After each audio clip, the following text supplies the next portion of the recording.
कि ठाकुर जी को सुदामा इतने प्रिय क्यों लगते हैं। तो कहते हैं जब भगवान सांदीपनी गुरुकुल आ गए तो एक तो व्रज छोड़ के आए, एक रात मथुरा में रुके हैं, उसके तुरंत अगले दिन सांदीपनी गुरुकुल पढ़ने चले गए। वहां ठाकुर जी इतना रोते हैं व्रज की याद करके, व्रजवासियों की याद करके।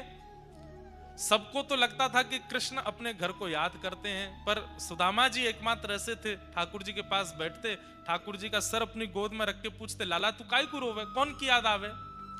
तो ठाकुर जी कहते, मुकु यशोदा मैया की याद आवे, मुकु श्री रामा तनसुखा मनसुखा की याद आवे, मुकु गैयान की याद आवे, मुकु नंद बाबा की याद आवे।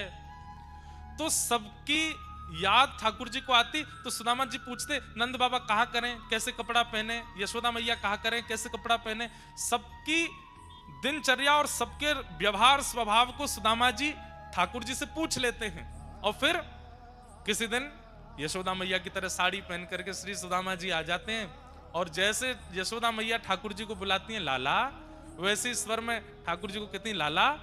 ठाकुर जी देख करके चौंक जाते हैं, मैया मैया तू यहाँ आ गई। दौड़ करके सुदामा जी को अंक में भर लेते हैं। तो सुदामा जी को अंक में भरते ही उनको, अरे मैया तो, अच्छा सुदामा तू है, लाला तो को ब्रजवासी की याद आवे, मैं रोज एक ब्रजवासी बन के आऊंगा, तो को सुख दे करूंगा।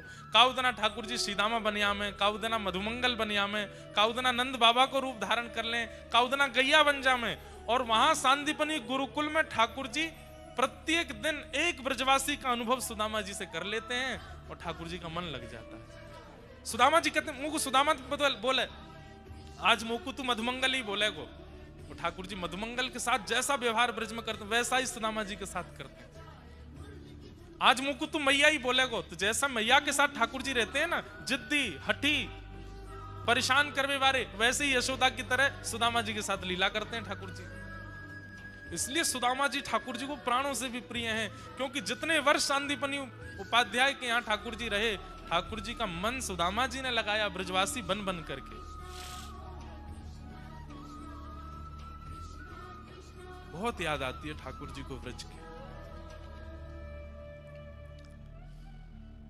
इसलिए सुदामा जी आज पधारे